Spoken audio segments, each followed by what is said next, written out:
What's up, players? Welcome to episode number 94 of Ready Press Play, your weekly source for everything that's new and exciting in the world of video games. Every Friday at 6 a.m. Pacific or 9 a.m. Eastern Time, we discuss the top news of the week, notable releases on all platforms, what we're playing, big topics of the industry, and the games we love. If you want to write anything to be read on the show, go to ReadyPlayNetwork.com or hit us up at ReadyPressPlay on Twitter or TikTok. No matter where you found us, please subscribe to the feed so you can get every new show directly to your device as soon as it posts. And if you like it, please leave us a nice review. This is October 29th, 2021. I'm your host, Louis Menchaca, and joining me today, as always, is my co host, Mr. Daniel Lima. It's a me, You know, Dan. Dan, I gotta give it up to you, man. It's very nice and awesome to have a reliable co-host that always has your back and everything like that. Shots fired. I I can't believe you're saying that, Louis. But I feel flattered. Thank you so much. I know I just threw shade. I didn't even want to. I don't know. I guess it is in my personality to throw shade and everything like that, but I did. I feel equally about you, by the way. It's very difficult to find for things like this because there's a lot of people that may think like maybe down to do it like once or twice, but it does take a certain kind of I don't know, like I don't even know what the word a commitment. Yeah, Yeah. it takes a certain kind of commitment to be down to just be there every week, no matter what. Yeah, and figure out how to do it even when you can't be there, like pre-recording episodes and stuff like that. So yeah, it's difficult, but you also you can't blame people for not being able to do that because it does take a little bit of a toll. Yes. I Um, agree. I agree with you on that one. And so that is why I implore my Twitter army to angry tweet at Troy, like right now. No, don't do that. Don't. I'm just kidding. Yeah, so I guess it's the beating around the bush here, but yes, that's the first order of business. Is housekeeping. Ready Play Movies is canceled. It's ending. It's the viewership, the ratings, they were too low to justify it. No, I'm just kidding. Fair enough. It was not. That's not true. Yeah, no, I was planning on ending the podcast. I wanted to sunset Ready Play Movies on my timeline. I had a certain timetable that I wanted to end the show, but Troy basically sort of rushed that timetable. So next week, so for video watchers on Level One Gaming, it will be this Tuesday will be the announcement that I'm ending the show, and then this coming Tuesday for audio listeners, it'll be the actual last final episode that I'll be recording with Troy. So yeah, it's the thing didn't even, the thing was like a couple of months away from ending from hitting a 1 year anniversary. So yeah, it is what it is. I don't know. Yeah. Uh, Before we move on, though, I just wanted to get your thoughts on the show, wholesale, like Ready Play Movies. What were your thoughts on the show? Did you find it entertaining? Did you find it educational? Did you learn anything? I find it funny that you say the viewership did not justify it because that's probably true for this show as well. At the end of the day, we just kind of do it. We just kind of do it for fun and to have a reason to catch up with each other and follow the gaming news and talk about games and stuff. But we don't really do it for the views. But it does make it so that it's easier to be like, you know what, fuck this. Let's stop doing it if you just feel like it one day because it's not like there's a big audience out there claiming for it. But nonetheless, that's a bit of a tangent. I thought the show was good. I thought, you and Troy had a cool energy, a cool dynamic that was very different than mine and yours. I felt like in the beginning, it took a few episodes for you guys to kind of find your footing, and you're still figuring out how to interact with each other and do the show and figuring out the format and stuff. But I feel like you guys found a good, entertaining format. At some point, I did think the episodes got a little too long, especially for somebody like me that sometimes is not able to listen to stuff and lets it accumulate. And when I had like 3 or 4 2+ hour long episodes accumulated, it just looked very daunting to the point where I actually skipped quite a bit of episodes. But I did listen to a few, your last few solo episodes. I listened to at least the beginning of like two of them, and then I listened to the last one in its entirety. Um, and I think I think you guys did a good job as a duo. I think the show was a good testing ground for a few fun experiments, like some of the episodes that we did together, the episode that I did with my sister, especially. And I also think that it was also an experiment for you trying to do a podcast on your own and figure out that you can actually do it and pull it off, and see what that's like, and how much it tires you and Yeah. tires your voice and stuff like that. Yeah. Um, so I feel like the show leaves a fun legacy, something that you can look back on in the future and listen back to, specific thoughts. I do want to point out too, you guys did that 4-person um, The Justice Snyder League, the cut. Snyder Yeah, Cut. Yeah. the Snyder cut review, right? So that was something cool. There's a few like standalone things about it that I think are going to be cool to go back and listen back to even years Yeah. down the road, I think my favorite potentially. So episode was the Origins episode where we just threw away the format and just talked about ourselves. That was like one of like the highlights, and it's almost like it's an evergreen episode that literally can yeah, just be listened to at any point. There's a lot that's of the evergreen thing. content in that in the podcast, like sprinkled throughout. Yeah, that's the thing that's interesting about this show too. Is like there's so much of it that is topical and probably doesn't age super well or interestingly, but I could totally see myself going back, like if we ever end this show and then like years later coming back to listen to or gaming history episodes or best games of the decades or uh maybe just listening to random sharing the loves and things along those lines. So or even predictions, going back and listening to like, oh, how did we predict 2020 and how wrong that was or whatever. um yeah, so I even go back and listen to some of the podcasts that I did in 2015, like very rarely. I'm not saying that that's part of my routine or anything like that, but occasionally I'll go back and listen to something at least for a little bit, and it's interesting. It's kind of this weird like time capsule, Yeah. you know. My only regret for Ready Play Movies is that we never got to do the top 10 movies or the Ready Play Movies top 20 movies of the decades. Like I was Mhm. planning on doing those banked episodes, but I was never able to get with Troy to set aside a time to do a banked episode.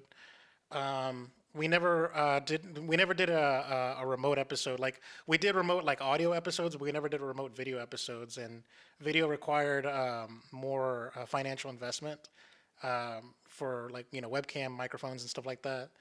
Right. Something that we just weren't able to just figure out or figure out how it's going to be expensed and everything. So ultimately, like the show could go on with Troy, doing it remotely, but it would have been just more of a hassle that we just wouldn't been able to. I don't know if we were going to be able to overcome like the way we do. So yeah, I am a little saddened. Like I'm You very were like very. I could tell that you were very. Like I. You. I could tell that you were very affected. While you were doing your last solo episode, it's like it was almost like you started it all excited and not thinking too much about it, and then like by the end of the episode, you're like, it's oh, it's hitting like me. Yeah, it yeah, was like it hitting me hit the your. more I realized like this is the last time I'm gonna do a chart. This is gonna be the last time I read a blurb. Like it's gonna be like, Mhm. yeah, it sucks. Have doing that by myself. By the way, no, there's no Troy to like go back and forth with and everything like that. I'm glad Troy's coming back. Which we're recording this episode a day early because I had to finagle a schedule meetup with Troy. So Which, by the way, for the final episode, you could always do the top movies, like the idea that you wanted to do that you never did. But you could do like just a top movies of all time kind of discussion between you and Troy, or I don't know, just a suggestion. damn. And and the other thing, well, you might have more to say about RPM, but I did want to point out a change of subject, but also housekeeping that was not in the doc that we should probably mention was the fact that we missed. I believe we missed an upload on the Level One Gaming channel, right? Yeah, So that we was my probably want to fault. point we Yeah. probably want to point that out, that if you're watching this on the Level One Gaming channel and you're like, oh, what happened to episode 93? Today's episode 94. You can go and find that on podcast services, and I believe Lewis will also put it in our Ready Play Network YouTube channel. So maybe there'll be a link somewhere in here in the description or something. Yeah, right here. Top Yeah. there it is. It's gonna pop up. It's also gonna be in the description in this YouTube video as well.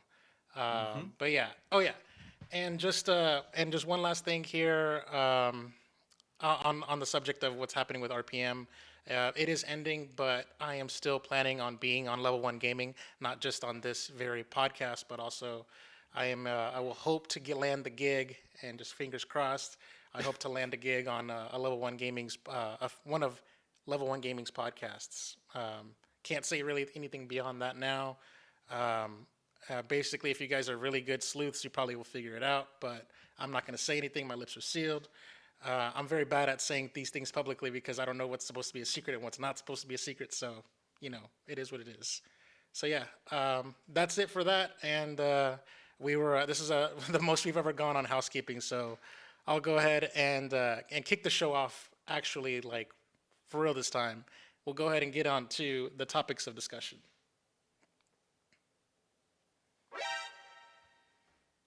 So uh, surprisingly, there was actually a bit of news this week. I think for like the last couple of weeks, they've been pretty like I don't know what's the word I'm looking for, like very light on news, and it's very like kind of sparse on news. And this one, it's like, damn, actually got a lot of stuff to talk about, and it was on me to make the show happen this week. So I'm very happy with that, with how it turned out.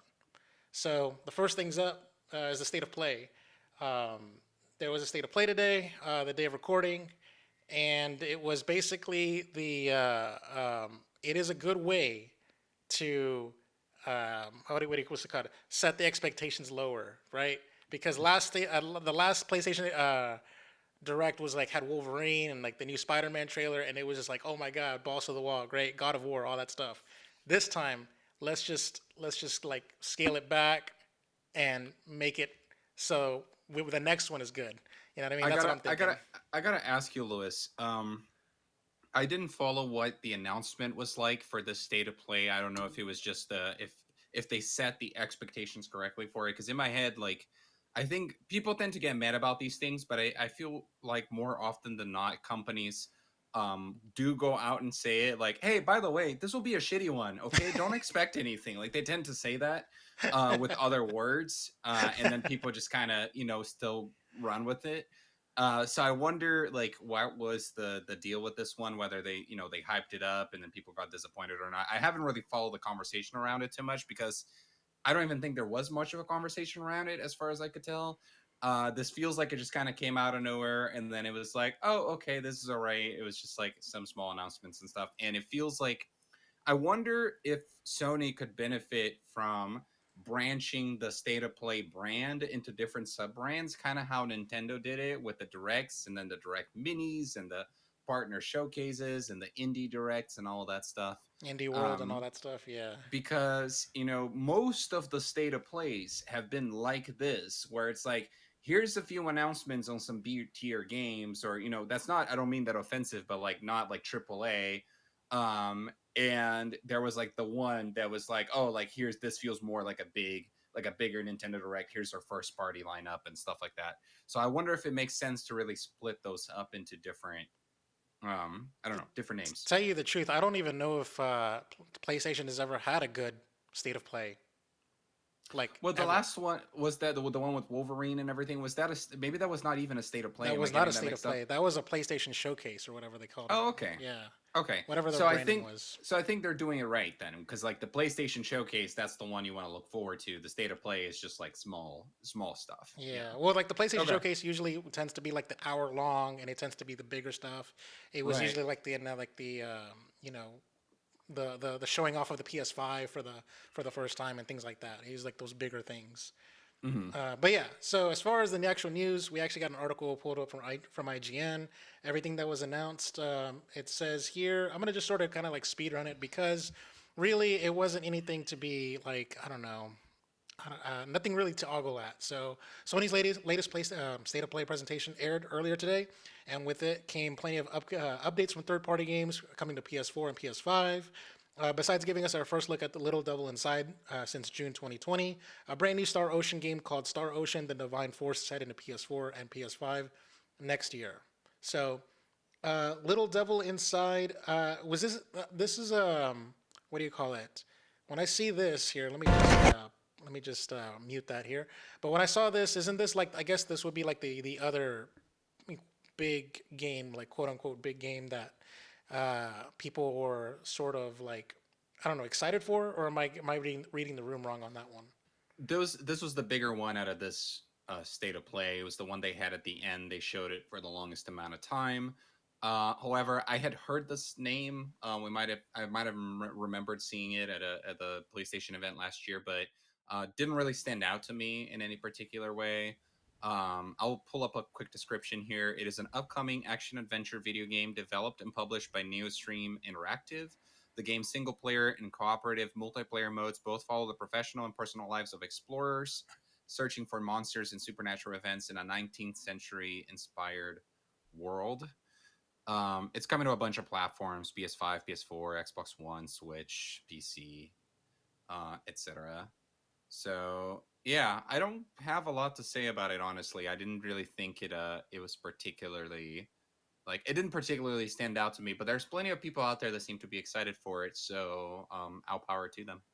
Yeah, I'm. This is my first time seeing it because I actually didn't get a chance to watch the state of play.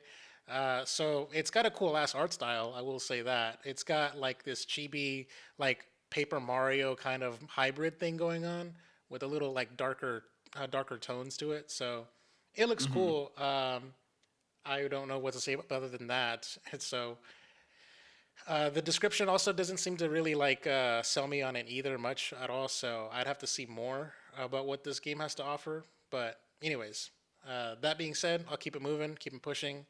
Bug Snacks is getting a free update in the spring of next year. It's basically like this big island of like big bugs or something like that. So the Isle of Big Snacks is what it's called. So again, nothing that moves the needle for me either. What about you, Dan? Same. I am already gonna. You don't even need to ask my opinion for all these other announcements, pretty much, because I feel the same way about all of them. Where, and I'm not trying to talk shit. I'm just indifferent. These just happen to all be games that I don't care about. And I think that's my overall, like, thoughts on the state of play is that I'm sure it did something for some people out there, and I'm happy for them, but it didn't really do anything for me. The only game that I want to highlight that, like, oh, this game looks really good, is a game that's actually already out on the Xbox, which is Death's Door. That game came out earlier this year. It's kind of one of the standout We indies love of our the year. Game that we could, though, probably going to see in the Game Awards in some fashion. Has some really good art style as well, and that's coming to PS5 and PS4 in November 2023. But aside from that, everything else honestly looked kind of mediocre to me. Nothing that really stood out. It's like, oh man, because I'm very open minded with this stuff. Like I watch all the indie directs during E3 and stuff like that, and usually I write notes on my phone like, oh, that game looked cool, that game looked cool. I'll even bring them up on the in the podcast if there's something that seems innovative or just has some cool unique game mechanic or whatever. But with this one, just nothing really did anything for me. Yeah, same. This game kind of reminds me a bit of Diablo. So, Yes, uh, yes, yes. anyways, as far as I'll just go ahead and run it down here. Five Nights at Freddy's Security Breach launches later this year on December 16th. It's a cool ass trailer. It's got like CGI and stuff like that. It's kind of like a step up from like the early days of Five Nights at Freddy's, where it was like kind of like very like simple graphics and stuff like that. Now you got 3D models. Star Ocean: The Divine Force. I didn't get to see that one because that was part of the second half of the state of play. Um, Death Verse, a new battle royale. Okay, cool. King of Fighters also did not do anything for me because first off, King of Fighters 15. I think hasn't that game been like long been announced like a long time ago? I feel like that game should have came out like a long time ago. So I don't know. It just seems really weird. I'm not a big KOF fan either much as well. So yeah. Also, there was this really weird like very what do you call it? Very quirky trailer for something called We Are Okay or We Are OFK, Yeah, and I didn't like that at all. it's got a very meta trailer where like the voice actor is also narrating and also being a voice actor and changing his voice on the fly or whatever. I don't know. Is it? Yeah, I feel like I I wouldn't mind something like that if the jokes actually hit, but it was like they were trying to make fun of the fact that it wasn't funny, and I just couldn't. It just didn't do it for me. I feel like maybe I was in a particular type of mood where I was, making it harder to be wowed, but this state of play really felt like they didn't even really try Yeah, much to wow you. It was just kind of. I saw a lot of people say, this could have been this could have been an email, yeah. and I often find those kinds of comments harsh. But for this particular one, I'm like, yeah, man, like I really think so. This should have been a tweet. What's kind of messed up is like, um, this has got to go down in history probably as like the worst digital presentation like ever. Like from like the like you take the worst Nintendo Direct and you compare it to this one. You take the worst Inside Xbox and you compare it to this one. This might the only good thing that you got going for it is that it's short and it didn't really truly True, waste your time. That's the only true. saving grace. From from first party, I'm gonna agree with you. I'm just not gonna say it in general because there's been some really bad third party presentations in the past, especially this last E3. There were some, like, when with every company trying to do a conference. There was like a Gearbox one that was just terrible. So Yeah, yeah. That's I um guess that's what I meant by from first party. Yeah, yeah, from I a first wouldn't put party it presentation in standpoint. in that level of some of the third parties, but yeah, if you think of like the Nintendo Directs, this is in line with some of the weakest Nintendo Directs. I think you're right. Yeah. All right, cool. Next up, we got a new Pikmin game announced, but it's not quite the Pikmin that you think it is going to be. It's a Pokemon Go esque game made by Niantic, the same people behind Pokemon Go. So it's an AR augmented reality game, and so yeah, it's I think it's already out, I believe, if I'm not Mm-hmm. mistaken. But anyways, it's called Pikmin Bloom. It's a new augmented reality app from Nintendo and Pokemon Go creator Niantic. It's coming to mobile devices starting Tuesday, so I guess I was right. It is already out. The new app will be released in Australia and Singapore first. What the? Okay, and will roll out globally coming over the coming days on Apple's App Store and Google Play Store, according to a news release. It will be available to download for free. I gotta come out here as a mobile developer and say that it's very common for mobile games to release in Asia before they do anywhere else. Hmm. They're very common test markets for a variety of reasons before they rolled them out in like Europe and and the Americans and stuff. You just usually that doesn't make the news, so you don't really hear about it until it gets here. But not it's actually not that unusual that it's coming out where it is first. They're good. They're good testing markets um, before you're really hitting the bigger markets. Make sure your servers are working good. Make sure that there's no major issues. That the game is retaining its players and so forth. Crash free and all that stuff.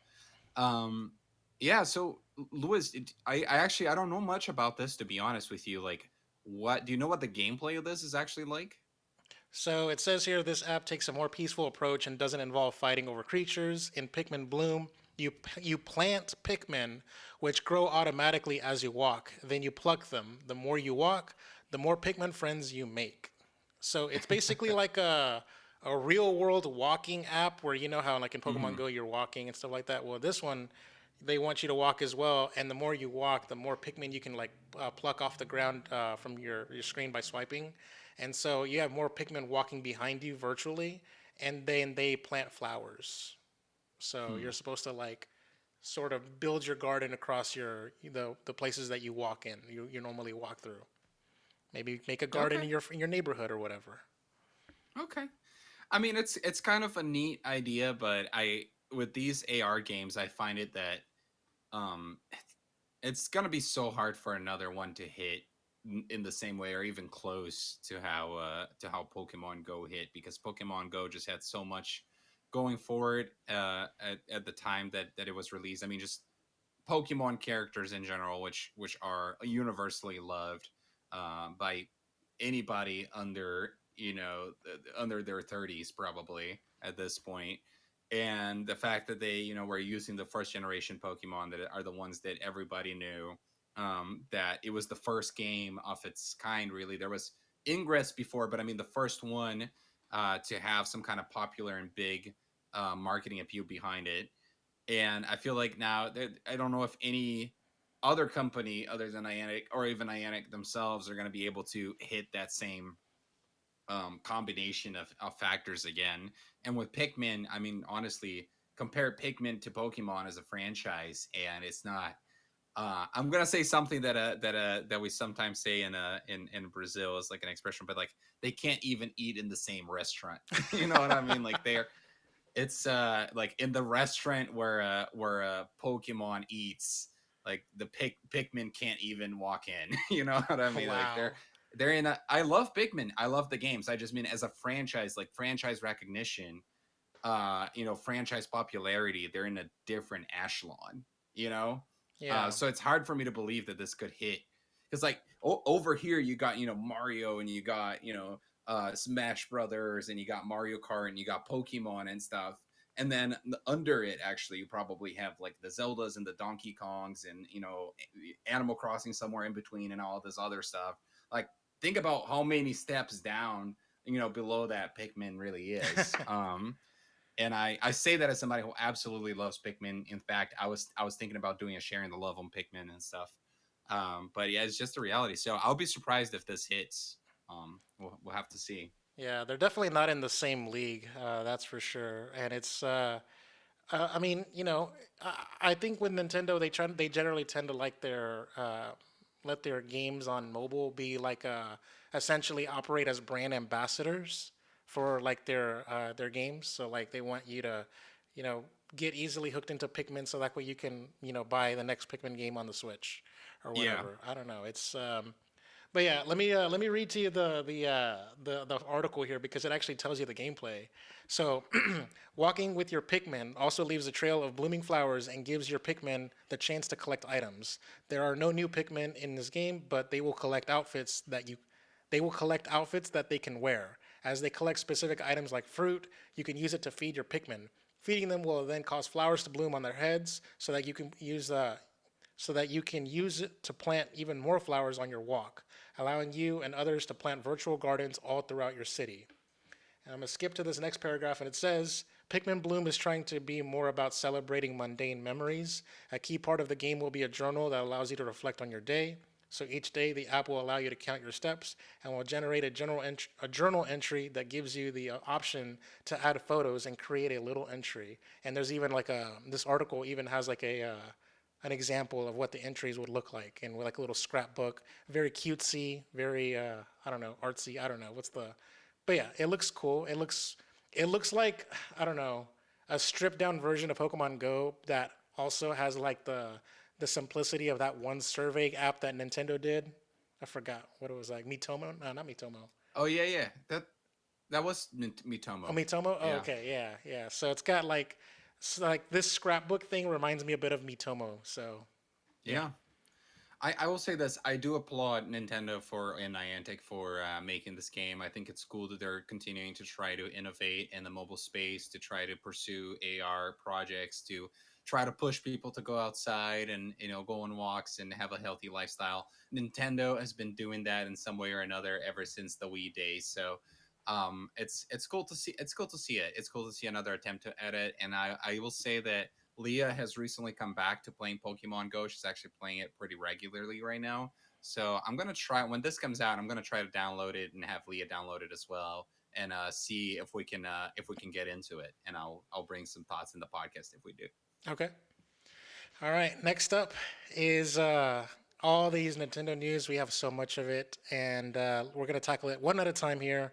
First order of business is for all you guys that bought a Nintendo Switch OLED, like the OLED model, you can suck it because the new Nintendo Switch 2 reports rumor mill has taken steam here, and it says that a new report is making the rounds, claiming that the successor to the Nintendo Switch, tentatively called the Nintendo Switch 2, is set to release sometime between holiday 2022 and early 2023. This comes from comicbook.com, by the way. The report comes on the back of the months and months of reports about a Nintendo Switch Pro that never fully came to fruition. This month, the Nintendo Switch OLED released, but hardly a new Nintendo Switch Pro. That said, while the Nintendo Switch OLED plays every Nintendo Switch game, it sounds like the Nintendo Switch 2 may not. The new report comes from Nate the Hate over on YouTube, a Nintendo insider and leaker that has been proven reliable in the past, but a source that also has been off the mark on the past as well. As noted, the report mentions that a release is roughly a year away, give or take a few months, and if it's true, an announcement should be coming somewhat soon. That is not true. They're going to usually announce it just before it releases.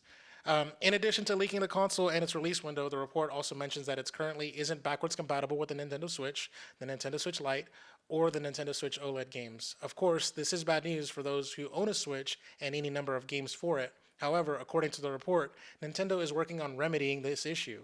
That said, if this being a problem is the first place is that said, if this being a problem in the first place, it is telling. Adding to this, it's claimed that the console will support 4K through NVIDIA DLSS, um, which is in turn suggests it won't be far off from the PS5 and the Xbox Series X specs wise. That I don't believe that in the slightest. Yeah, So, that's a anyways, reach. that is a Yeah. reach. Yeah. So I'm gonna go ahead and stop the article there here. So what are your thoughts at this rumor and like how much salt are you putting in this or not? Because you always say take things with a grain of salt. This one just feels like take it with a lump of salt is what it feels Yeah. like.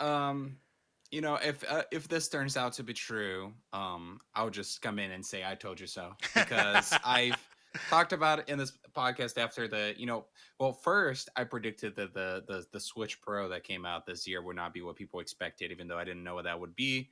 And turns out I was right. And then later I said, don't worry, you're gonna get another Switch next year.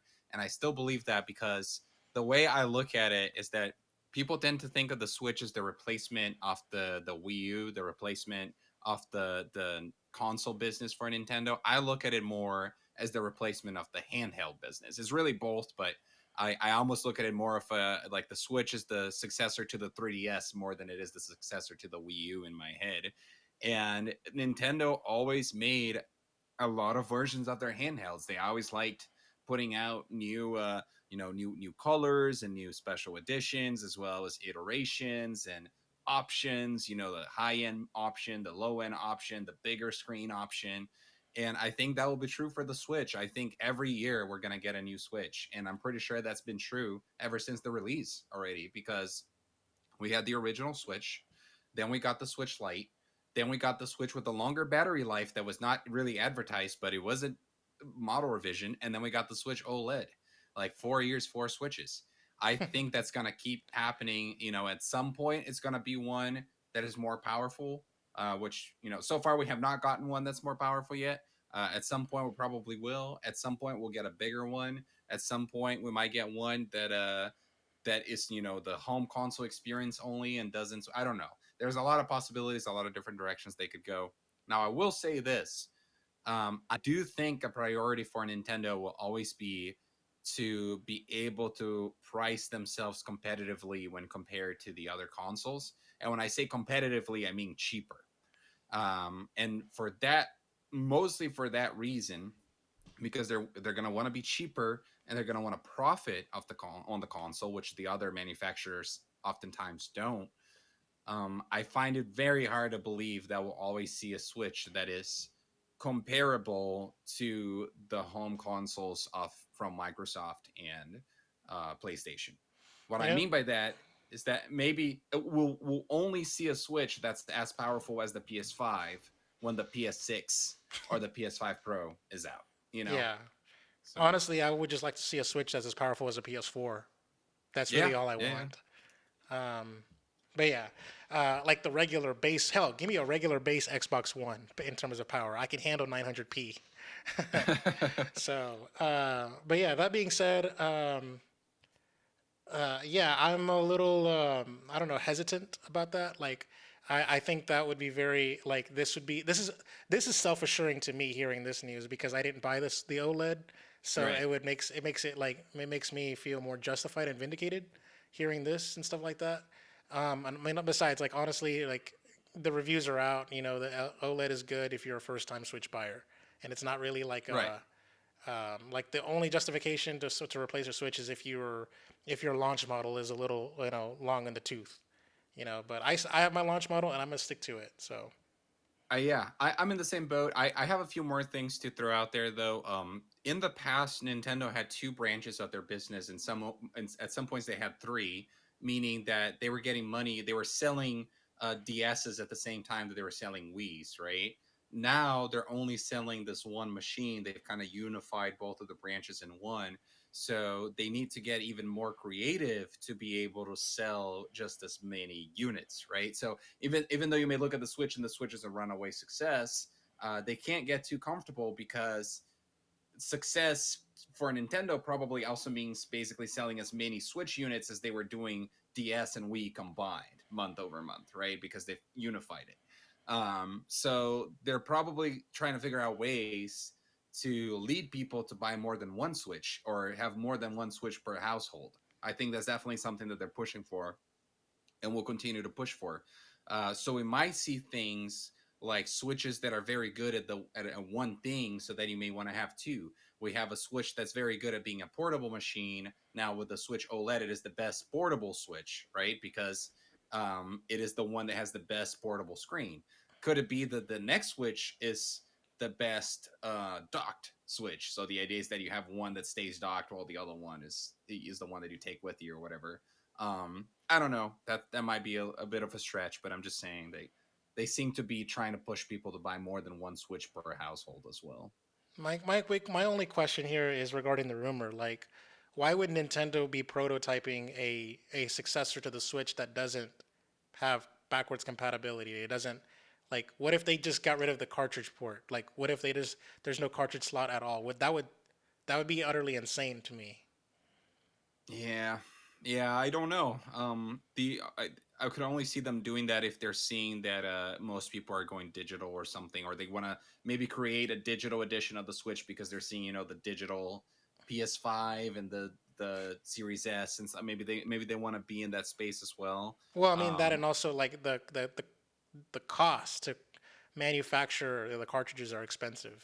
Like flash yes. memory is expensive as all hell, and even with third parties, they don't want to pony up for more expensive cartridges. So like um, when you think about like LA Noir had didn't pony up for the more expensive cartridges with bigger storage capacities. They just made you buy the small cartridge with a 4 GB cartridge and a download code for the rest of the game. You know what I mean? Mhm. Like Yeah. that just kind of sucks. Yeah. So I don't know. I just think that it'd be a very weird like shooting themselves on the foot if the new successor to the Switch does not play Switch games. Hmm. So anyways, I'll go ahead and keep it moving here because we got a 3-for-1 combo here. There is got 3 articles pulled up that is all about the Nintendo 64 Switch Online app. It just launched this week. Like there was an update that was pushed out, and then you can buy the expansion pack, and then you can basically play Nintendo 64 games, through the app and just like you could Super Nintendo games. And so the internet has been a much I don't know, but a much ado about this situation here. So the first article up here is comes from Kotaku, and it says players have a ton of complaints about the Nintendo Switch Online's N64 games. So there's controller lag, frame rate troubles, bad button layouts that plague the Switch Online's expansion pack. So Nintendo 64 games have finally been officially playable. Um, and almost immediately, social media started filling up with examples of technical shortcomings, emulation woes, and button layouts that proves that is no good. It once again calls into the question what exactly people are getting in exchange for the Switch Online's new premium price tier. To recap, let me just go ahead and skip that recap here and just get to it. There's a Twitter posting here, and it's got like actual images of the Nintendo Switch. Here's like an N64. Here's the Wii Virtual Console, and here's the Nintendo Switch. Uh, it just looks disgusting, like very bad. There's no fog. The water texture is weird. It's really weird that Nintendo made an emulator that's worse than the emulator that's free out there for the public to use. I don't know. I'll go ahead and stop the article right here, and I'll throw it to you, Dan. What are your thoughts just even seeing just this Twitter image? I am yeah, I'm looking through it right now, and I will say that I didn't really like what it looked like on the Wii, because I feel like that, at least on these screenshots, the Wii one is stretched out, and I think it makes the some of the UI look weird when it's stretched out like that. I would rather it be, if they were not gonna like basically remaster the game, then I would actually rather it be 4 by 3 with the bars um, on the sides. But yeah, this the Switch version though, this is very interesting. I can't even understand how it would look like that. Lewis, not to be conspiratorial, but do you think there's any chance that the screenshot is fake? No, Okay. no. There's a lot of various screenshots and various videos already circulating on the internet about, and I've seen actual trusted YouTubers that I watch show Okay. their video capture of some of the weird, I don't know, effects like fog effects being really weirdly messed up. Yeah, Uh, because with this screenshot, you can also tell that I guess the person is looking at it at a different point in the game because in one screenshot, like in the Wii screenshot, you got a lot of hearts. He's wearing the green tunic. You know, he's got the mini map in the corner, and the more things in the UI and stuff. And then on the other one, he has the red tunic. He has less hearts. well, the reason why you see this is because this is day one. The reason why he only has 4 hearts is because he was a speedrunner. Because this is the water Okay. temple, and it's much later on in the game. So if you got it the same night, he was speedrunning and tearing through the actual game. So Okay. That's I was just kind of wondering that the fact that there was like a difference in like the scenario of the game between the screenshots maybe go like, oh, could it be that the screenshot is just in a different place and like he's looking at it from a different angle or he's somewhere else or something. I don't know. uh, But I like I don't remember the game enough to know that. But yeah, no, it's disappointing. It doesn't look good and it just kind of validates that it's probably not worth the cost of admission, you know? It really isn't. And the truth is, I want to see. I want to. Nintendo has this great back catalog of games, and they have so many resources, so much money right now. I want to see them do better. I want to see them give us better stuff, and not just better emulation. I want to see remastered versions of these games. Why can't we see, the Ocarina of Time? Why can't they take the 3DS version of Ocarina of Time and then make that even better, and then release that on the Switch? Why can't they give us a quality emulator that can play it in the exact same way that it was on the N64, or with automated enhancements in the way that Xbox does it, right? Like, why do we just accept that Nintendo gives us subpar products and charges more, and we're just supposed to be happy with it? I really want to see. I think they can do so much better than this. yeah, I agree. I'm glad I did not. I'm glad I'm not. I didn't pay for the Nintendo Switch expansion, Hmm. and not nor will I. By the way, so this is just kind of sort of another one of those situations where like seeing this just sort of leaves a bad taste in my mouth. I love Nintendo. I love their games, and it just sucks that they're like basically shitting on their own products basically. And Hmm. Nintendo is a company has a stance where they don't want to shit on their own products. They want to make sure that they have their products remain and keep their value. Things like that. They Right. do a lot to manage their brands that way. So I um, mean, think yeah, about it. What is Xbox's crown jewel when it comes to their games? Halo. Halo, right? With the newest Xbox right now, you can go and download the Master Chief Collection, included in the Game Pass subscription, or for $60, and you get all the Halo games ever released, pretty much, having been updated and upgraded to the point where they look like new games for the most part, right? Yes. Um, and their second biggest crown jewel would be Gears of War, which they've also upgraded and remastered and delivered to us all the different games. They're also all available on Game Pass and everything else. And then you look like on the Sony side, it's a little bit different, I think, because with Sony, they're more like I don't even know like what the crown jewel of Sony would be. I guess Naughty Dog games, which at this point you can get them all on PS4 and PS5 as well. The Uncharted collection has been remastered, and they're about to release Uncharted 4 on the PS5 as well. We don't know about The Last of Us, but that game is still like looks infused new, so I think it's a weird different example. But my point still stands that like I feel like Nintendo has some of the best games of all time, and like what's the best way to play Ocarina of Time, one of the best games of all time right now, is like, or the most accessible way is this. Um, you know, Yeah. Still, the 3DS is the best way.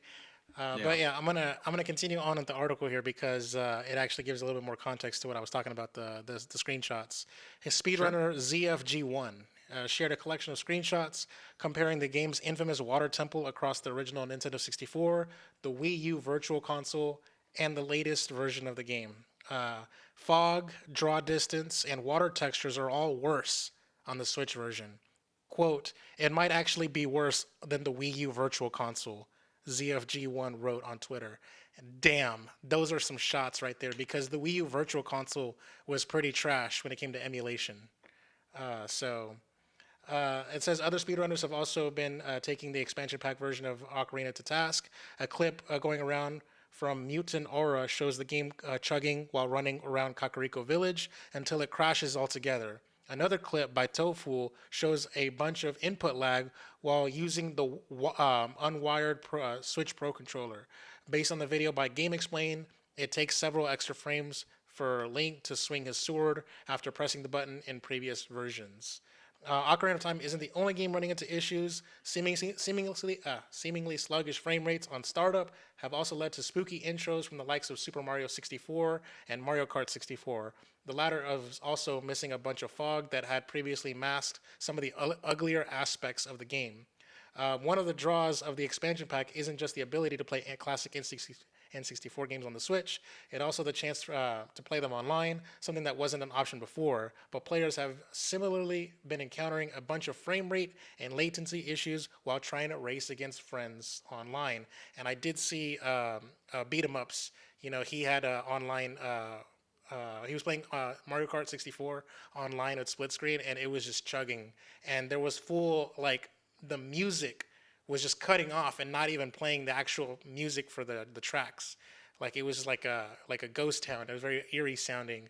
There was also a video I saw where like the very intro to Yoshi's story was just all jumbled up and mixed very poorly and just being effed up, and it sounded very like instead of very welcoming and very childlike, it's very dark and spooky. So yeah, there's the Twitter videos are over here on the article as well. But there's also one other thing here on the tech side. There's some extremely questionable choices elsewhere. For example, Mario Kart 64, the actual Mario Kart 64, it required a controller pack to save data. So like your actual original N64 memory cards were actually plugged into the controller, and that's where you saved it. There was no battery save on certain games. So Mario Kart 64 is one of those examples. So on the emulation side of things, it's asking you to put in a controller pack to save the game, which you can't do. So you just have to basically utilize the save states, which is really stupid because your common emulator for the Nintendo 64 can emulate a controller pack save. So that's just dumb. I just think that's really weird that Nintendo sucks at their own technology, but it is Yeah, what it is.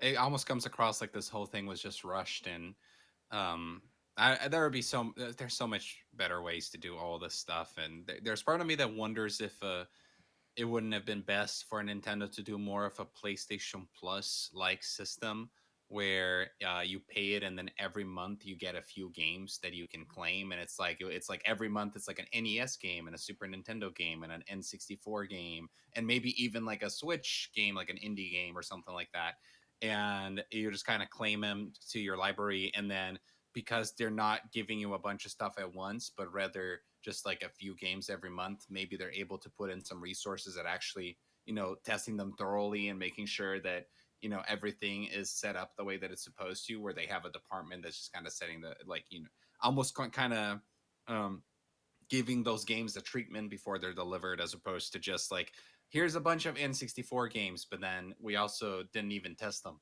Um, I know they did. I just mean like it almost comes across like they didn't Yeah. with the errors like that. So here's an interesting one: the button layout. So for the button layout, A and B are A and B, like in the Nintendo 64, and then um, Y is left on the C stick, and X is down on the C stick, not up, which is really weird. It's a really weird, um, I don't know, decision. It's also not Hmm. remappable, which is really weird. There were more intuitive ways that you could have mapped the controllers and stuff like that. But yeah, I just I guess I'll stop there for the problems for the Nintendo 64 because we are running out of time. Then there are other N64 hooplas to jump through here. Um, so I'm gonna just say I'm gonna read these things really quick here because there's no I mean, the articles are here, and we'll put them in the show notes here. But there's a data mine suggests that at least 38 Nintendo 64 games are coming, as well as 52 Sega Genesis titles are coming. So the data mine has like a little bit of a how do you put it? It's got all the games listed, and the games are numbered. And there's a lot of empty slots where you would fill in because the games are listed alphabetically. So I'm guessing that the list has already been made on the back end, and so they just haven't released those games. So you can sort of figure out what the blanks are, where certain games would fall, and then on top of that, the platforms are giving us a number. So NES is one, Super Nintendo is two. So they gave Nintendo 64 a three, and they gave Sega Genesis five, which means that there is not a four. There's not a number four platform. So that could be like your Game Boy Color or your Game Boy Advance. It's like the rumors, the speculation is that we're gonna at least get one more console in this expansion pack. So, um, Dan, do you believe this leak?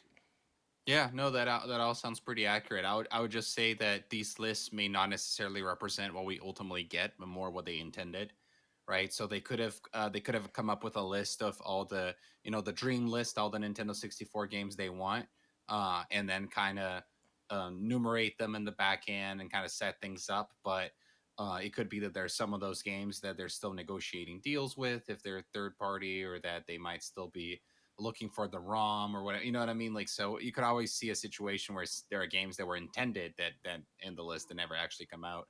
Dan. And the same could be true for the fourth platform as well. We could, or yeah, the fourth platform. It's probably a Nintendo platform. So because I could see that maybe they had four Nintendo platforms already in mind, and then they negotiated with Sega, and that became number five.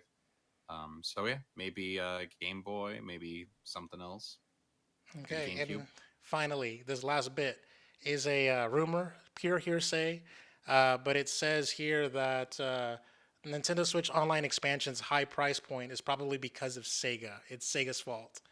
A tweet by Emily Rogers mused that a potential reason for the high Nintendo Switch Online expansion price point boils down to licensing costs. She states, quote, I heard Sega were paid very, very well, and that licensing costs adds up when taking into account third-party games on Sega Genesis, such as those published by Konami and Capcom.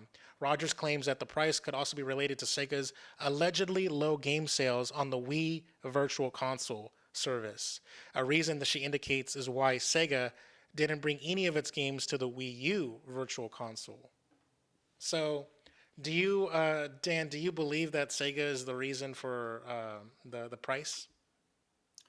I mean, they're I would say saying that even if this is true, saying that they're the culprit or they're the reason, it is almost kind of selling a narrative that comes from a wrong kind of mindset, in my opinion, because Nintendo could spend all the money they wanted on getting this, and then they're the ones that ultimately price it. So theoretically, I'm not saying they should do this, but I'm just saying that theoretically, Nintendo could give Sega a bunch of money and still price it cheaper for the consumers and just kind of take the loss. That's what a company like Microsoft would have done. No, I'm not saying that they're obligated to doing that. I'm just saying that the decision of the price is still ultimately on Nintendo. You can't go and say like, "Oh, it's expensive because of Sega." They could have said they could have not included the Sega Genesis games. They They could could have have, just done Game Boy Advance instead, and then there you yeah, go. like my point is like it's their decision. They decided what to get, and they're ultimately deciding what to price. So there's no culprit other than Nintendo in my mind. If Sega asked for $1 billion and they paid it, and now they're passing that off to the consumers, that's on Nintendo. It was their decision. Fair enough. Fair enough. Mm. It's like, let me put it this way: if Microsoft goes out and they add all the Final Fantasy games to Game Pass, and then now they Game Pass doubles in price, like I wouldn't be here being like, oh damn, Square Enix, like Microsoft got into a bad deal, made a bad decision, and now it's like passing it along to us and overcharging us, you know? So I Hmm. don't think they would get that. They wouldn't get the slack there. So I don't think we should cut Nintendo the slack on this either. Okay, fair enough, fair enough. And I wouldn't either because I still hate the price point. They got ratioed when the announcement happened with the dislike buttons and stuff like that. So, final news story for the top news or for the topics of discussion here. Um, a new Smash Brothers fighting game, platform fighter, is entering the ring. So Warner Brothers was like, you know what? We have IP too. You know, we can make a crossover game. So the current rumor mill has it is uh, Warner is reportedly making a Smash Bros. Style game that with Batman and Gandalf. This comes from Video Game Chronicles. It also has Fred Flintstone, Shaggy, and more, and said to be among that are said to be among the playable characters. Warner Brothers is reportedly working on a Smash Bros. Style fighter called MultiVersus. Now that name is just A1. I love that name. There's chef kiss. That's according to a Reddit report corroborated by journalist Jeff Grubb, friend of Level 1 Gaming. Further credibility was given to the claims that following the discovery of a trademark filing by Warner Brothers, which registered last month for the name MultiVersus. Okay, okay. The Reddit post claimed that the weekend that the game was being handled by Mortal Kombat developer NetherRealm Studios. It's based on Super Smash Brothers, and it's a tag team game. That the poster wasn't clear on what it meant. Grubbs confirmed on Twitter that he was aware of the project and that it was real, adding, "But it's not a NetherRealm game. Come on," that's what he said.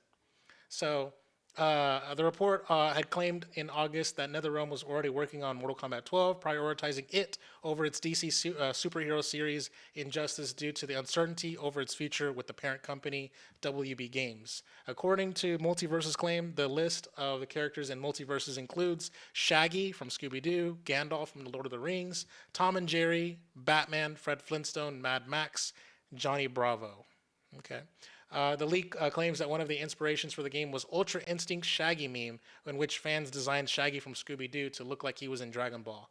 Warner Brothers then added Ultra Instinct Shaggy to its opening title of its animated movie Mortal Kombat Legends: Battle of the Realms. So I'm gonna actually play the video here on. There we go. I got the playing the video here on the web.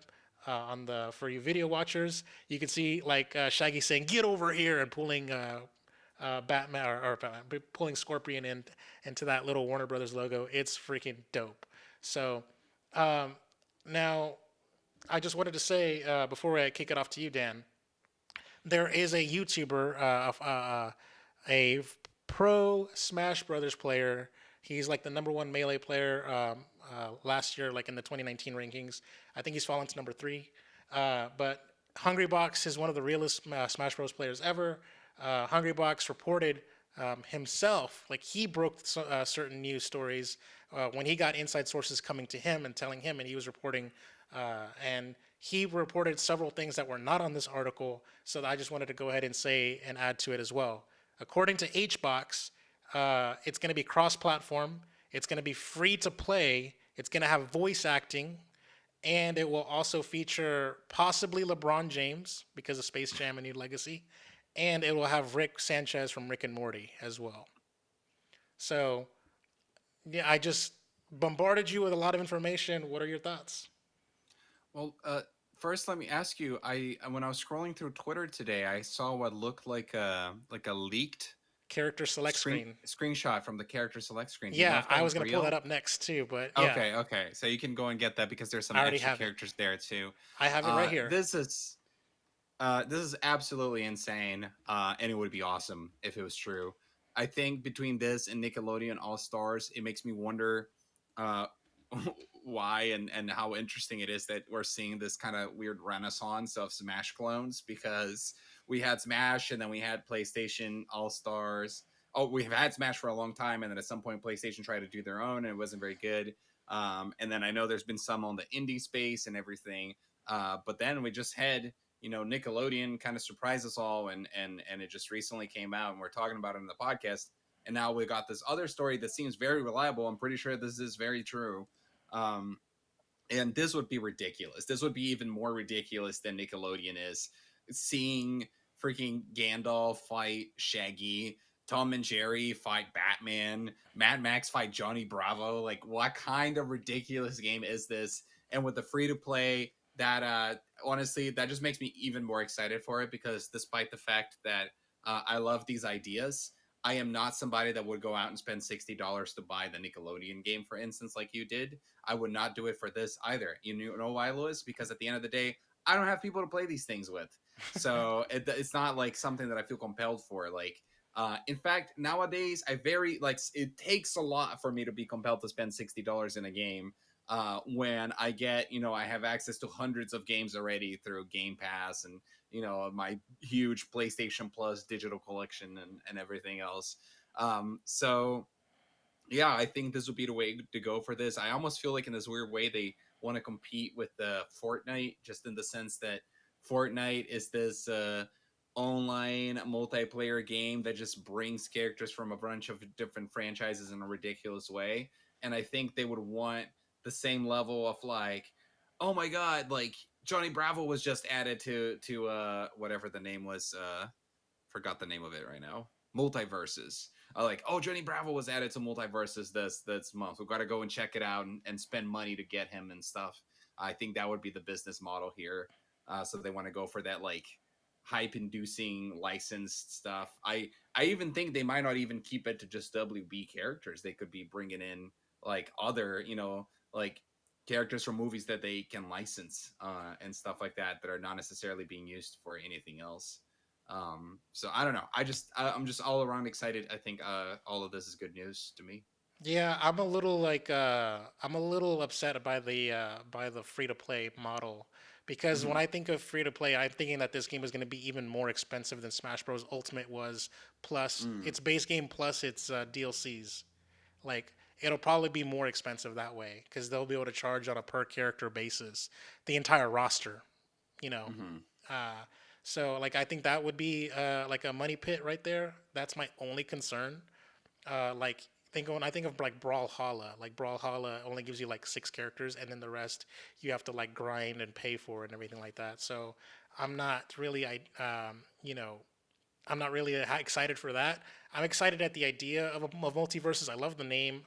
I love the characters and IP that they got under their belt. You can put Matrix, you can put like Neo in there. There's like so many IP under Warner Brothers like treasure chest, like the Animaniacs. You can just pretty much anything that's on Adult Swim that's owned by Cartoon Network. Everything that's on Cartoon Network. As a matter of fact, um, you know Warner Brothers did a really good job of pimping out their IP in Space Jam: A New Legacy. Everything that was in the background was all like Warner Brothers IP, and so you pretty Hmm. much everyone in there, like from the Iron Giant to everyone, is fair game for multiverses. Um, I'm surprised Scorpion isn't on here, by the way. Like, why not? But anyways, that's really interesting. I have the character select screen here up on screen. The top left character seems to be an original character made for the game. But we got Steven Universe, Batman, Harley Quinn. I don't know their names, but there's 2 characters from Adventure Time. You got Shaggy, Superman, Wonder Woman, Gandalf, Rick, Bugs Bunny, and Tom and Jerry. Now, I am digging the art style. It is actually one of the things that Smash Brothers is really good at is it created an art style that's basically consistent for everyone, so that they all gel well together. And I feel like this is basically that. It's got a cartoony art style that just works, and it's very like consistent throughout, so that every character models doesn't really stand out.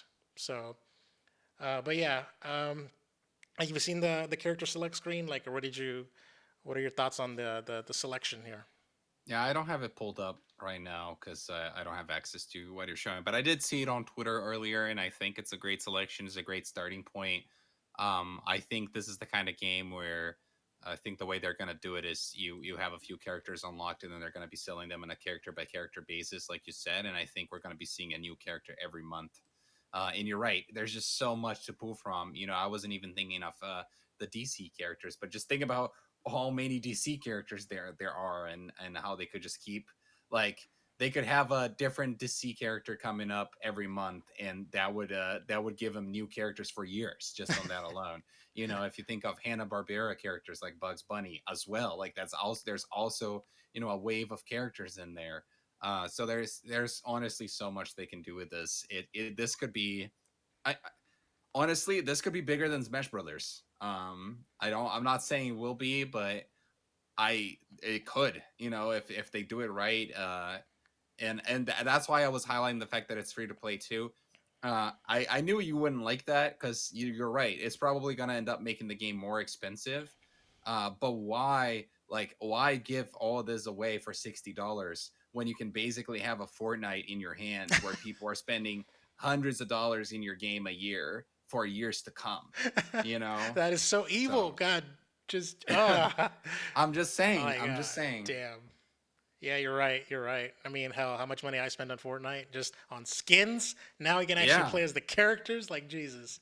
Because Uh, it'll be like year three of this. You're already gonna have spent like hundreds, if not thousands, of dollars on it, and then they're gonna release freaking Batgirl or whatever, and then you're gonna have to do it because you can't not have all the characters, right? So I that's uh, oh, but we'll see if the game is good, right? Like all of this relies on the game being good first. yeah, the gameplay needs to be A1.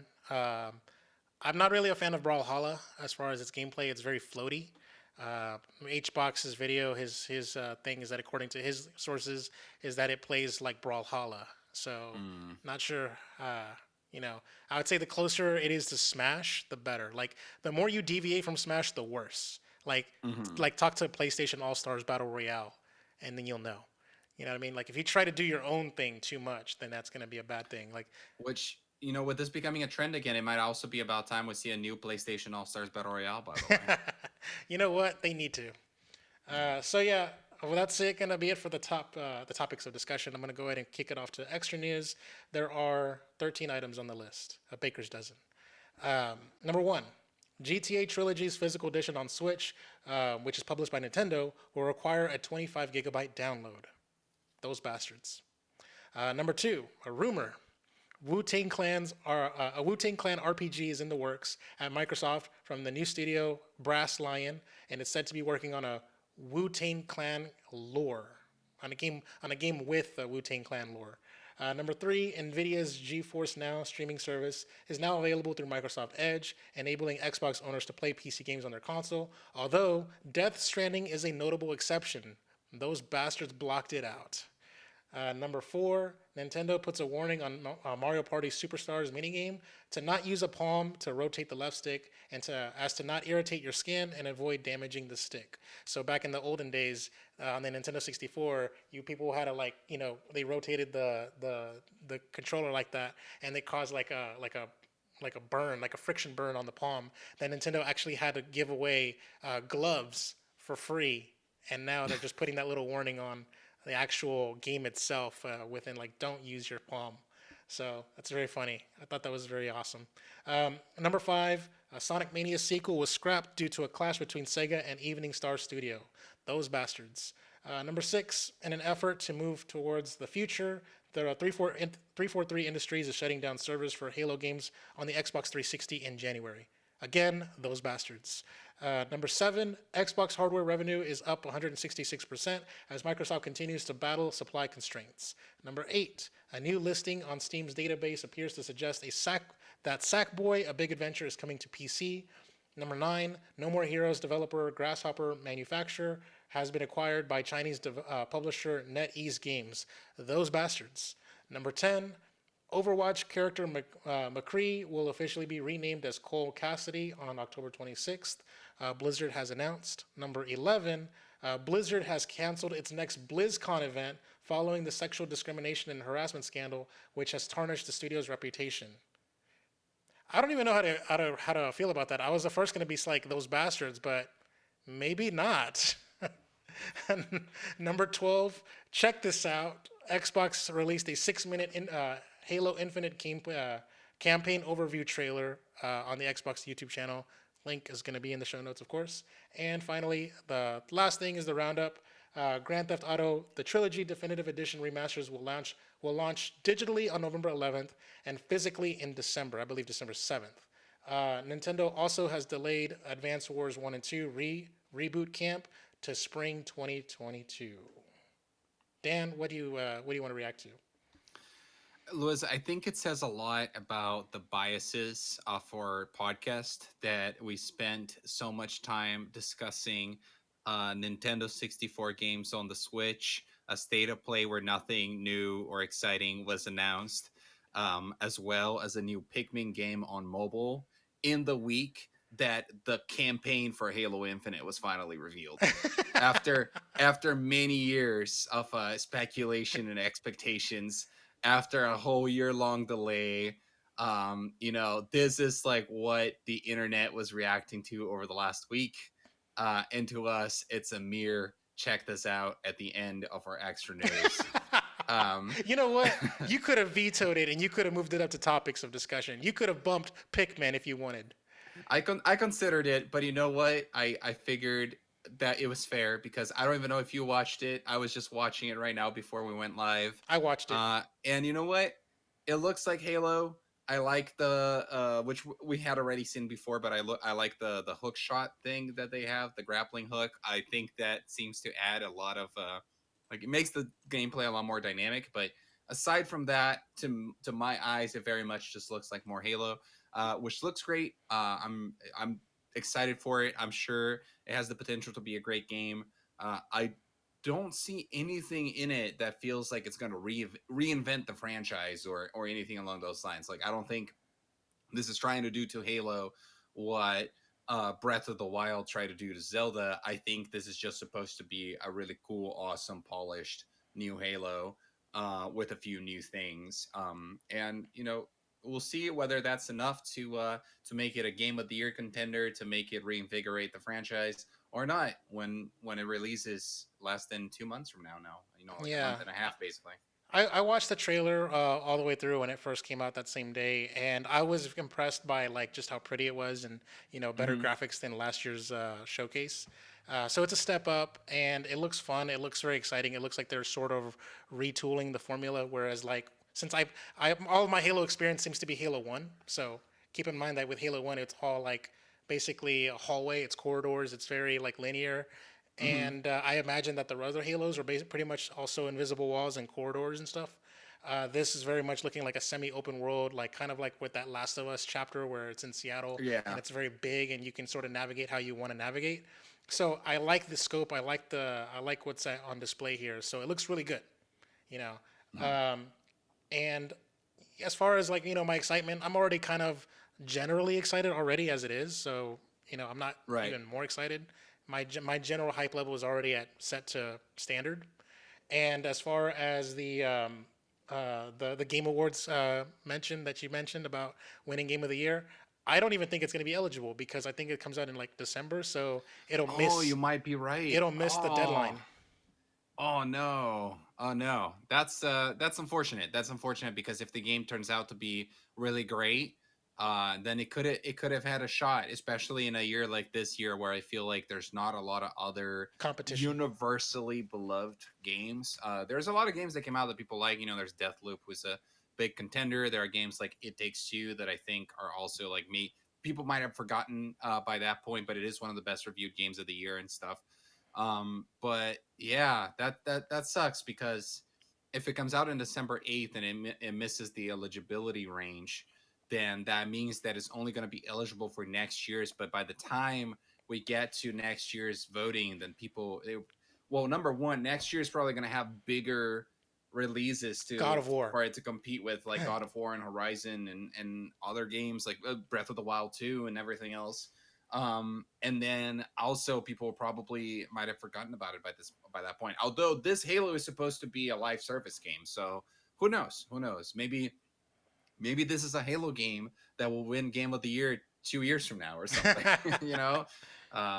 Kind of like Fortnite. It will win the ongoing game awards or whatever. I would say, Um, yeah, the best ongoing game award would probably be better suited for Halo. But yeah, I'm just saying, just in general, like that's what happens when a game comes out in December. Like sort of like think about like Xenoblade Chronicles 2 and what happened with Smash yeah. Brothers Ultimate. So In other news here, it seems like the Sony games coming to PC trend is going to continue with Sackboy: A Big Adventure seemingly being the next one. yeah, I'm not. I'm a little surprised by that one because that's just like the most. That's a little too recent.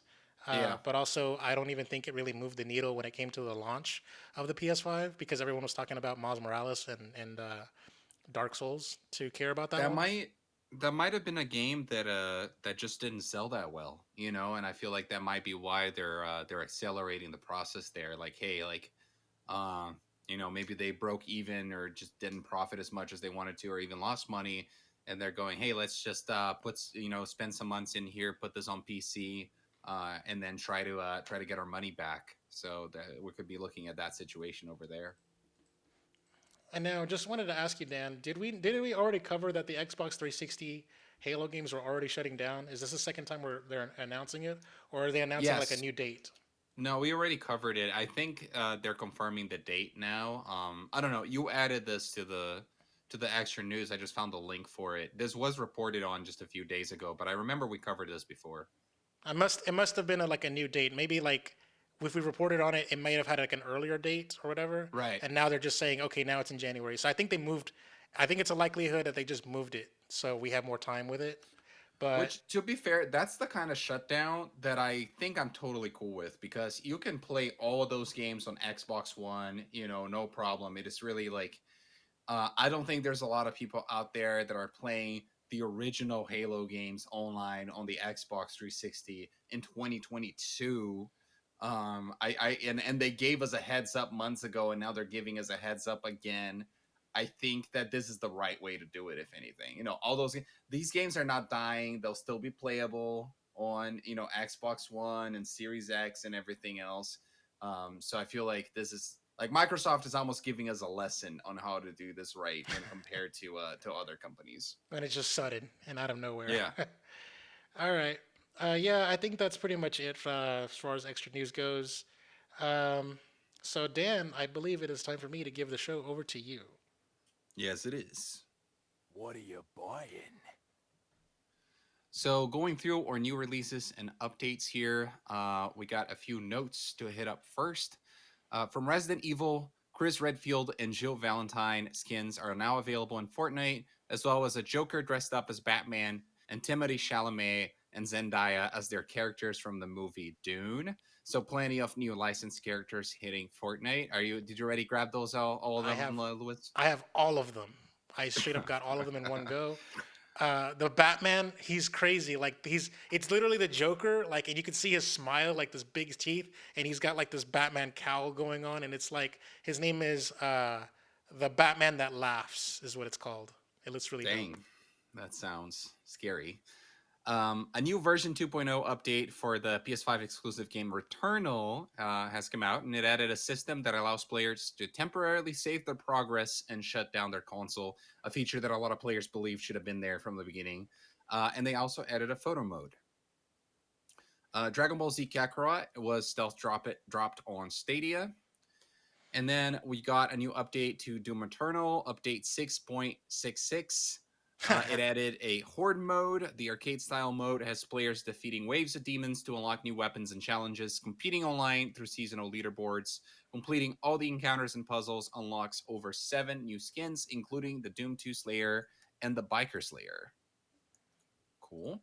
Apple Music has launched on the PS5 this week. And there's a new Xbox update that adds a 4K dashboard, night mode, and more. I believe we actually covered this update before it released, as in like, hey, this is coming in the future, and now it's actually out there. So I'm gonna go and update my Series X and try some of these things out because uh, different than Lewis, I tend to like night modes and things like that. What's kind of Although funny? I'm thinking about dark mode. Night mode is a different thing. Yeah. Yeah. Night modes.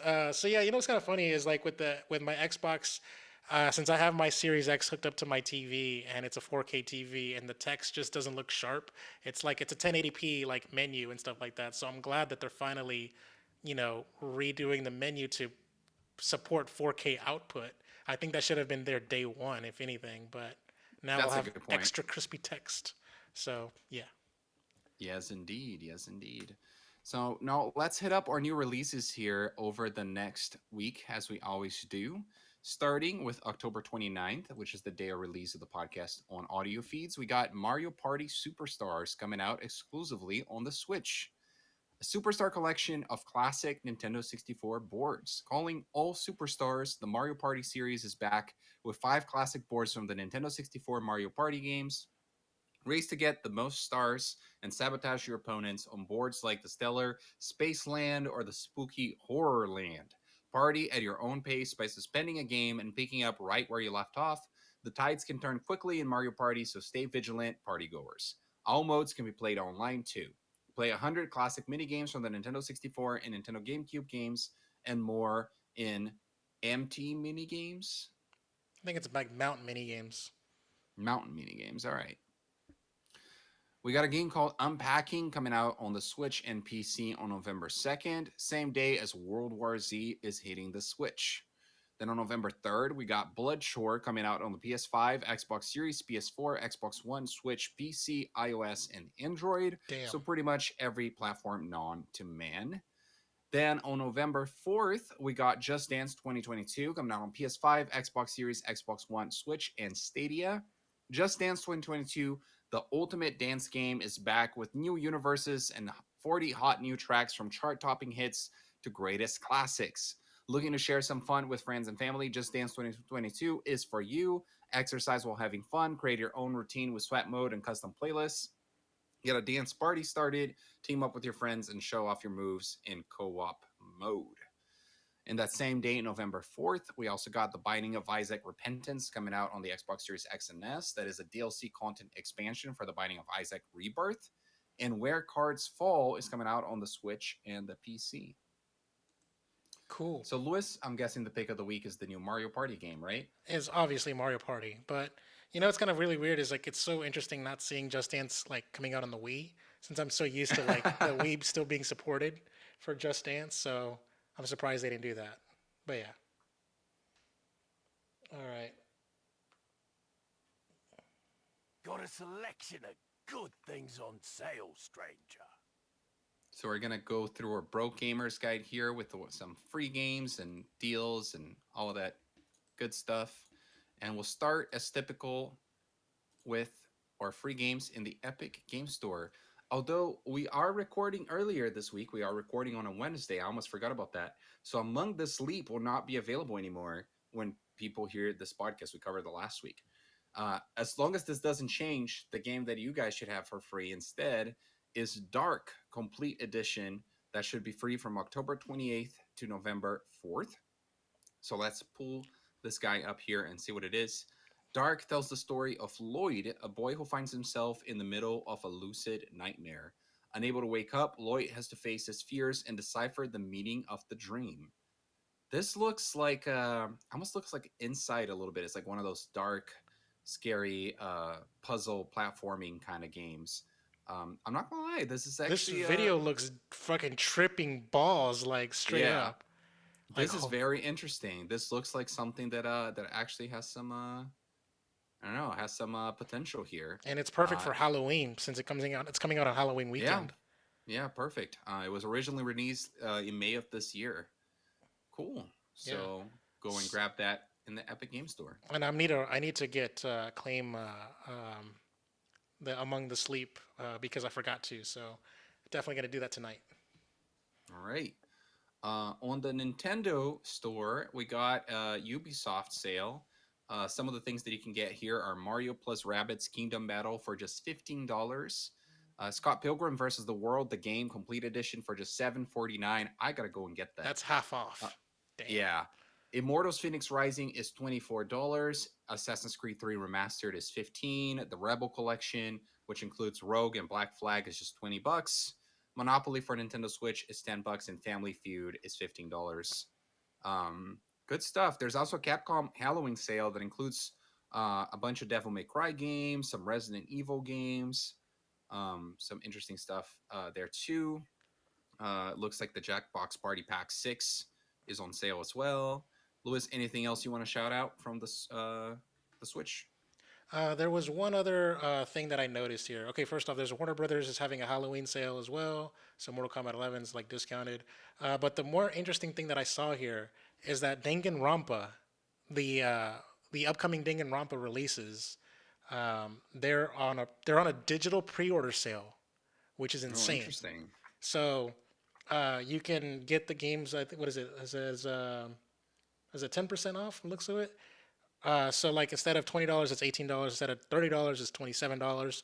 So yeah, there's a 10% off for the Danganronpa games, which are the games that I did not buy on the Vita, which I really wanted to buy on the Vita. So I can get all of those games 10% off ahead of its December 2nd release.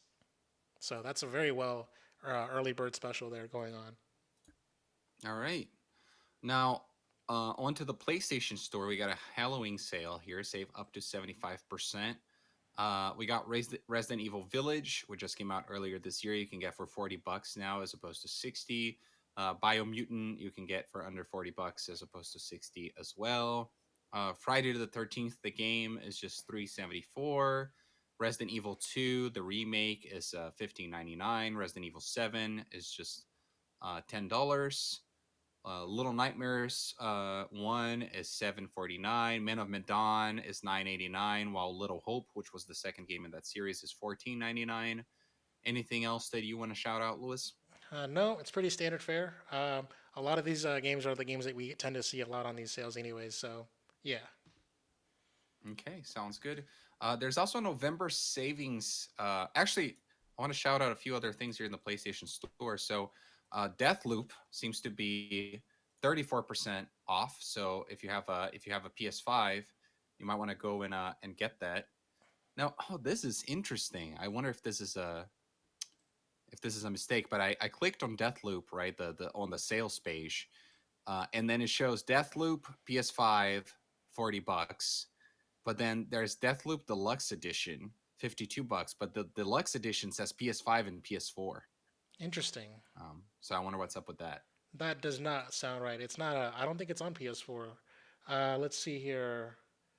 Um, I would imagine that the PS4 is probably like a soundtrack or something like that. So Right, right, right. Or probably, just like some theme or avatar pack or something like that included in the Deluxe Edition is compatible with the PS4. yeah, it's probably that. Um, yeah, cool. And then there's the November deals as well, and it doesn't seem to be a lot of I don't know, a lot of big deals there really. There's some deals on Hitman 3 if you want to go look at that. But let's move on to I have a story here which I thought was a little interesting. We're just been talking about the GTA trilogy remastered, and there's parts of it that are coming to Game Pass and PlayStation Now. Rockstar has announced that some of the individual games from GTA, the trilogy, the definitive edition, will be made available on Xbox Game Pass and PlayStation Now. Specifically, GTA San Andreas will join Xbox Game Pass starting on November 11th, as well as GTA 3 will be going to PlayStation Now on December 7th. So Vice City will only be included. You will have to buy Vice City. It will not be available on any subscription service. But specifically, San Andreas will be on Game Pass in November, and specifically GTA 3 will be on PS Now in December. I wonder what kind of marketing strategy this is, but it It is what is it is. odd. I think the idea is like on Xbox, if you're a Game Pass subscriber, you go and you download San Andreas, you have a good time with it, and then you go and you want to buy the whole trilogy. And then maybe it's the same on PlayStation or PS Now. I don't know. I don't know Interesting. what the deal is there. And then Steam has announced the dates for their upcoming sales for the rest of the year. So the Halloween sale should be active over the weekend if you are listening to this podcast around the time that it posts, between October 28th and November 11th. Then we're going to have the autumn sale on November 24th until November 30th, and the winter sale from December 22nd to January 5th. If we're able to, we're going to be covering some of those sales in the podcast. Probably not the winter sale, actually, because that will be During our while break. we're Yeah. during our break. Exactly. Yeah, but the winter Uh, sale is definitely the big one. It's usually like the biggest sale that they do as far as like the number of high quality AAA games, and it tends to be like Game of the Year award winners or Game of the Year nominees and stuff like that. So yeah, um, yeah. Well, just saying. At least you got the dates here. We now know when it'll take place. So, anyways, with that being said, Dan, do you want to continue? Yes. All right, cool.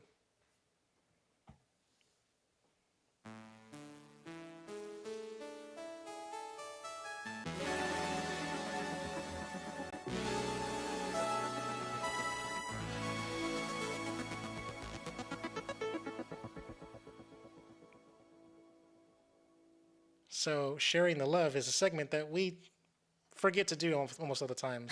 So, I did a bomb ass sharing the love where I did a show and tell with the Game Gear, and now Dan has to follow me up, and I don't know how you can follow that up, Oh, but go I ahead won't.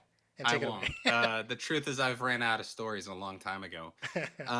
It's funny you wanted me to do sharing the love today, and then I was like, I couldn't even remember like what games have I talked about on sharing the love because I was worried about being like talking about something and it being a repeat. Like, oh yeah, Skyward Sword, great game, and it's like that was like my second one or something. So I went through. Like Lewis and I used to have this Excel sheet where we tracked everything, but we haven't tracked anything after episode like 50 or something. So I was going through all the episodes to see like when we did sharing the love and then figuring out, and I should probably have added that information to the spreadsheet, but I didn't. Try to figure out which games I talked about since then.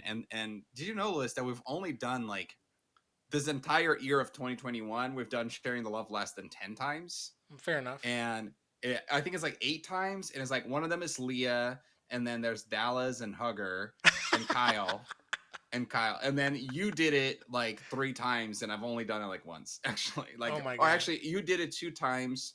We did a collective one where we were talking about the Game Boy and Metroid because of the anniversaries, and then I did like one. So we didn't do sharing the love a lot, but we did it a few times. And I was thinking, what do I want to share the love for today? What makes sense? I ran through a lot of different ideas, but then I realized that this is kind of our Halloween episode because we are releasing this. This is coming out on the 29th on podcast feeds, on the 30th on the Level 1 Gaming channel right before Halloween Day.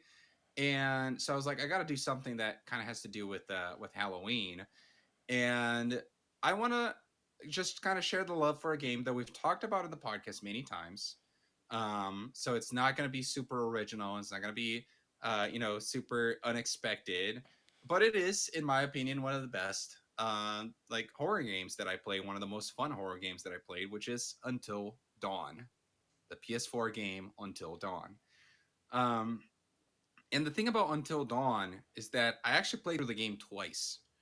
And the first time that I played through the game, I was hanging out with my sister a lot. It was a time frame where I was living in this apartment in Orlando, and she was actually not quite living with me because she was living in a dorm. She was going to college and living in a dorm in college.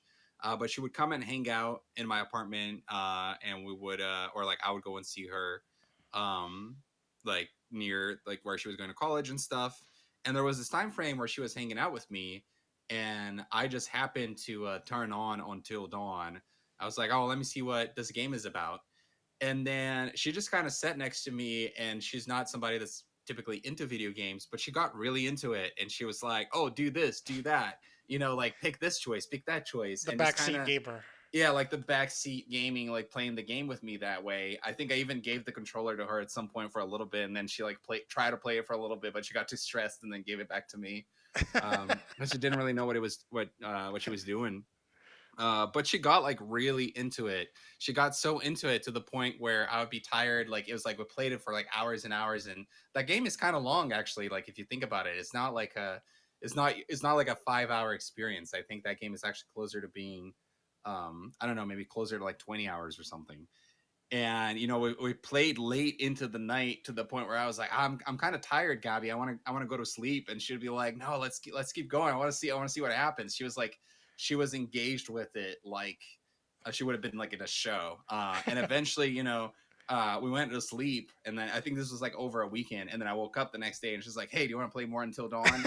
um, and we're going through it. And the funny thing too, with that playthrough is that Until Dawn, in Until Dawn, you play with 8 different characters, and you're going through all these stupid horror movie tropes. And any of the characters can die. You can end the game with any permutation of those characters being alive or dead. You could end the game with all of them being alive or all of them being dead, and anywhere in between.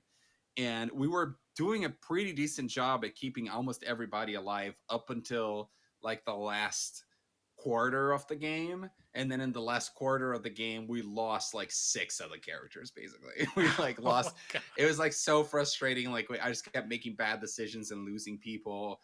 Like I had this character die just randomly because I, like, in a way that I felt was really cheap actually, because it was like there was like some knocking.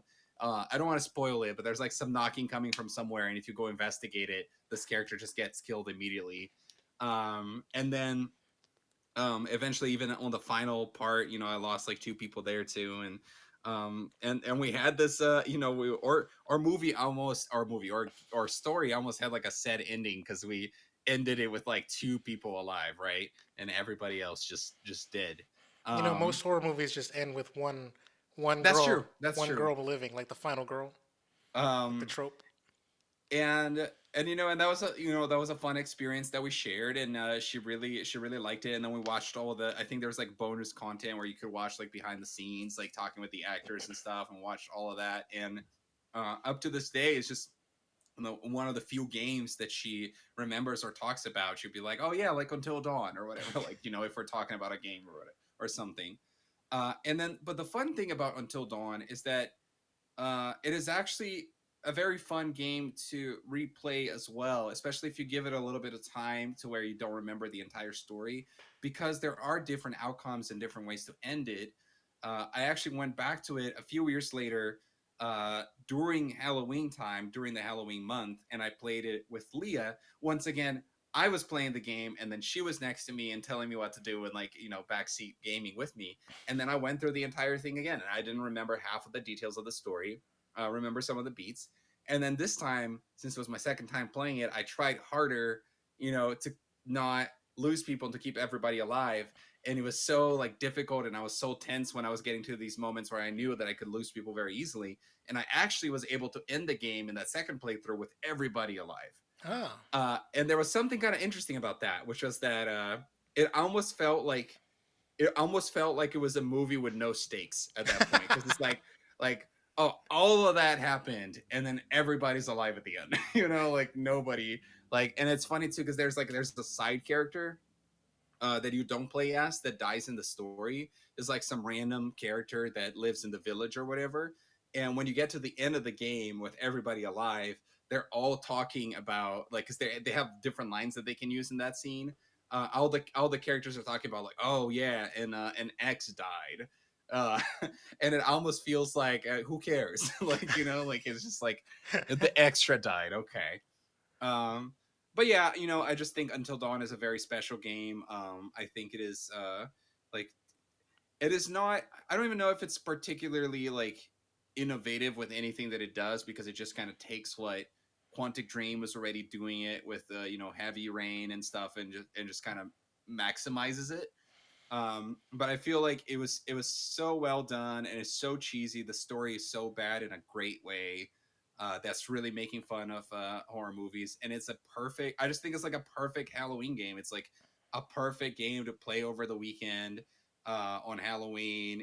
Have somebody next to you watching it and talking about it. It's very like engaging even to watch.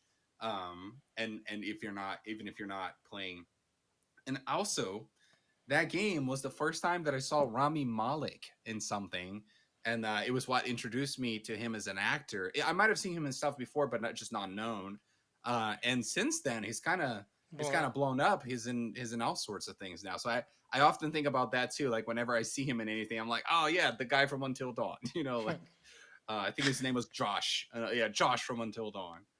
I got something spoiled Yeah. for me, like about Rami Malek's character in Until Dawn. Oh, So, yeah. well, you might not. Yeah, I mean, let's not spoil it for the And I'm for the not gonna listeners. spoil it here, obviously, but I'm saying, like, knowing what I know about Rami Malek's character, I would be inclined to take certain actions or inactions with him So Interesting. Yeah. So yeah, excellent game. If you haven't played it, you should. I recommend it to all the listeners. And that's my Halloween sharing the love for tonight. dope. That was actually pretty good. I wouldn't Thank have you. thought of that one, but yeah, that's a good one. All right. So with that out of the way, let's go ahead and wrap up this show.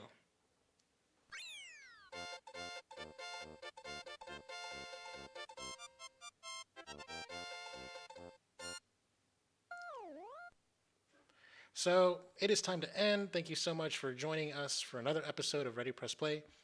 Remember, you can reach the podcast at readyplaynetwork.com or simply at Ready Press Play on Twitter uh, um, or TikTok. I'm on Twitter at Chakalaka88 and Dan. At the Dan Lima. Don't forget to subscribe, give us a review, and tell your friends about the show and all the good stuff. See you next time. Bye bye.